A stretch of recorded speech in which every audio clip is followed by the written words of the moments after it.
Hello, welcome back everyone. Today let's see about yet another interesting way of event handling pattern in JavaScript called event delegation. Before we get started, please do subscribe my channel where I speak more about coding and interview question which will be helpful for you. Now let's get started.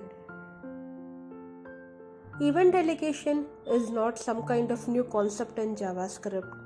It is just a way of writing or a pattern for DOM event handling. The concept or idea behind on this is when you have a lot of elements where events are handled in a similar way, then instead of handling it at each level, what you can do is you can handle the event at the parent or ancestor level. So when you consider this to-do list too, here after the to-dos are been completed, you want to remove it. So instead of attaching the remove event to each of its element, you can handle it at the parent level. Handling the event at the parent level means you want to raise the event from the child to the parent.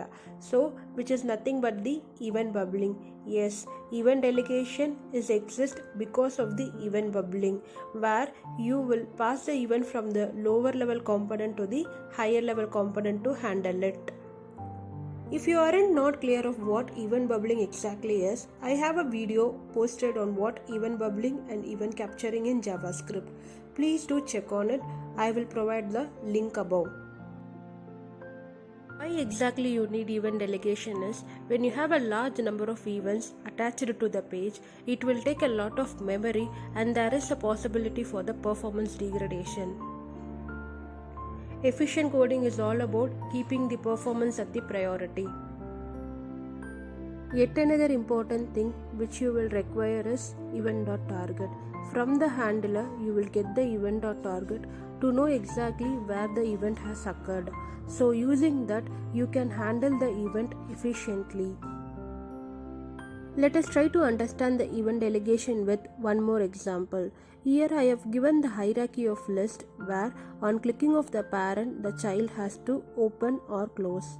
Here the event delegation will be the perfect choice because you will have a multiple parent where you can attach the same event at the ancestor level to close or open the child.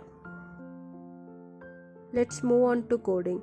Here I have taken the same to-do example where we discussed on the slide. I have already wrote the HTML, CSS and also how to add the to-do logic and attached the event for the same. So now you will be able to add the to-do. Once the to-do is been completed, you want to remove it. As we spoke, instead of attaching the remove event to each of the to-do list item, you can handle it at the parent level. So in this way, number of events get attached to the page will get minimized and it will give you the performance boost. Now let's take the parent to-do list and try to attach the click event. And from the event object, let's see the event.target is a button. If it was a button, let's try to remove the parent node. Because when you see the HTML, the button and the to-do text is present inside the same li parent. So on click of the button, try to remove the parent li which will remove the completed to-do from the list of to-do.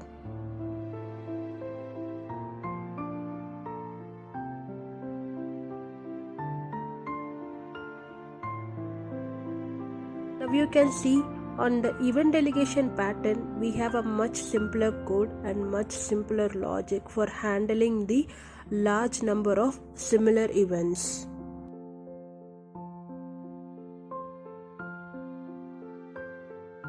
Let's finally end this event delegation by seeing its benefit and the limitation. The first benefit which the event delegation offers is it simplifies the initialization and saves more memory. More memory in the sense we are not going to add many handlers for the children.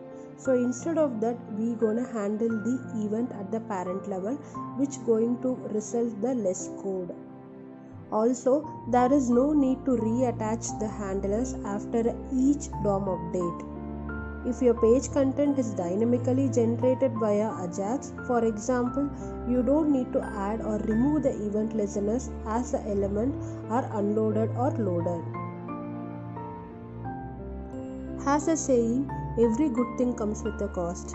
Even in case of event delegation, we have some limitations. The first important thing is all the events must be bubbling, but some events will not bubble. For example, blur, focus, load and unload events will not bubble like other events. So in this case, event delegation, you can't use it up. And second thing is like if any one of the children is using the stop propagation event.stop propagation, that time event bubbling won't happen. If event bubbling is not there, then obviously event delegation will not happen. So these are the some of the limitations of your event delegation. That's it from my end.